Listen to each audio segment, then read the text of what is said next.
El viernes se produjo en París el peor atentado terrorista en la historia de Francia, cuyo saldo fueron 132 personas muertas y más de 300 heridas. Reivindicada por el Estado Islámico, esta matanza que se dio en distintos puntos de la ciudad desencadenó el terror y llevó al presidente francés a tomar decisiones de urgencia, entre ellas la de bombardear Raqqa, bastión del ISIS en el norte de Siria.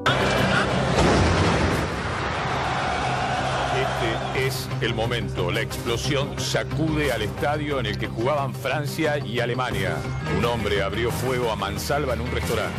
También se escucharon al menos 3 explosiones y hay una toma de rehenes. Esto es lo que pasaba el día posterior al brutal ataque en la capital francesa. Se dieron a conocer las imágenes del momento en que empezó la masacre en el interior del teatro parisino. Y esta cadena de atentados fue reivindicada por ISIS. En el video alientan a los hermanos musulmanes que no pueden viajar a Siria o a Irak a formar alianzas, jurar lealtad en Francia y declararle la guerra santa al país europeo. Atáquenlos sin piedad. No los dejen dormir del miedo. Sabemos de dónde vienen, quiénes son ellos, quiénes son esos terroristas. Wir, die deutschen Freunde, wir fühlen uns ihnen so nah. Wir weinen mit ihnen. Wir werden mit ihnen gemeinsam den Kampf gegen die führen, die ihnen so etwas Unfassbares angetan haben. Francia bombardeó Siria y buscan a los responsables de los atentados en Bélgica. Para tratar de entender este complicado asunto, se impone la necesidad de orientar la mirada hacia el pasado, en el marco de las políticas adoptadas por las potencias imperialistas europeas hacia sus colonias. Siria está aquí, a 8 horas de avión de España. Es la mitad de grande y su población se concentra aquí. ¿Por qué? Porque toda esta zona es un enorme desierto, pero un desierto muy importante. Tiene 1/3 de las reservas de petróleo del mundo y también de gas natural. Según algunos, el nuevo petróleo.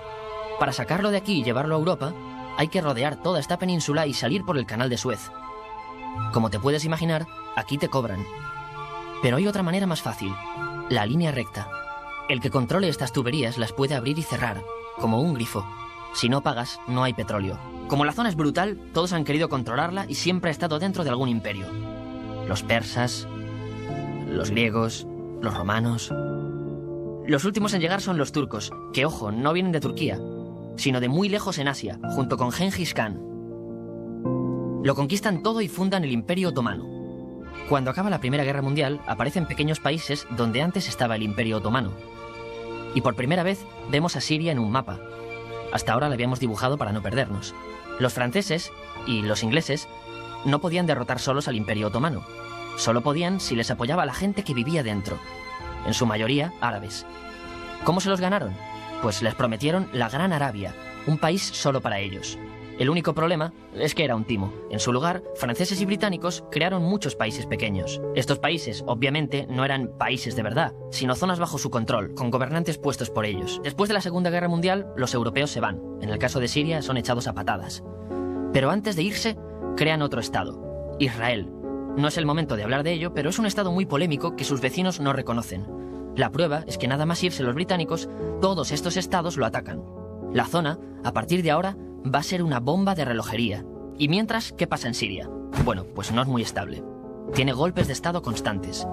En esa época, aparece en Siria una ideología que se hace con el control y se expande por el mundo árabe, el Ba'ath. Esta ideología mezcla el antiguo sueño de una sola nación árabe con ideas socialistas. En 2011, te sonará esto, ocurre la Primavera Árabe. ¿Qué es esto? Bueno, es una protesta que se va propagando por todos los países árabes pidiendo más democracia. Como ves, el mundo árabe, a pesar de estar dividido en países, tiene tendencias generales. Cuando llega a Siria, Assad hijo termina usando el ejército y en los enfrentamientos mueren unas 1000 personas. Los enfrentamientos irán escalando hasta que se conviertan en guerra civil. No hay un momento exacto de inicio. Lo importante es que hoy en día hay numerosas facciones en juego. El ISIS o Estado Islámico salen de Al-Qaeda en Irak, controlan la mayor parte de Siria e Irak y se han hecho famosos por sus atrocidades. Su objetivo teórico impacta a muchos. Es un Estado Islámico a lo largo de Asia, África y Levante. Si recapitulamos, vemos que la región es estratégica.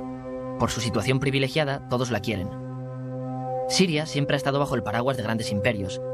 Piensa que hace 100 años la actual Francia era Francia. Gran Bretaña era Gran Bretaña. Pero es que hace 200 también, y hace 300 también. Y hace 400 también. En cambio, Siria solo es Siria desde hace menos de 100 años y solo se gobierna a sí misma desde hace poco más de 50. Además, jamás decidieron sus fronteras, se las impusieron. Europa dividió Oriente Medio a su antojo para controlarlo, diseñando países sin tener en cuenta su población. Muchos historiadores dicen que todo pueblo tiene la necesidad de manejar su propio destino, pero estos ingredientes que hemos visto juegan en contra de proyectos como la Siria Ba'ath, que encima usa la represión para mantenerse. En última instancia, lo que producen es una guerra civil. En este contexto no es extraño que aparezcan actores que se alimenten de la desesperación, el sentimiento suní de opresión y la visión de Occidente como invasor. ISIS usa la identidad árabe y la mitología de antiguos imperios. Cuando quieras entender el presente, pregúntate, ¿y el pasado? Bueno, a ver, esto por supuesto, no digo que sea parcial, es necesariamente incompleto porque no podés en 6 minutos, 7, como la pretensión de este video que se viralizó, por eso también es que lo mostramos, fue un fenómeno en sí mismo, las últimas 48 horas, contar un conflicto milenario, donde aparte confluyen varias naciones, religiones, políticas, problemas geopolíticos, militares. Económicos. Todo el mundo quiso ver esto, para ver si entendía en un ratito, porque además no hay tiempo, el por qué, un conflicto que además no se entiende, porque desde las Torres Gemelas para acá, los atentados de este tipo que hubo, incluyo Atocha, este último, supuestamente de terroristas musulmanes, no había un reclamo, como había con el IRA en su momento, o la ETA en España, o las FARC, reclamaban determinada con violencia. Acá es el horror y la violencia por la violencia, ¿no?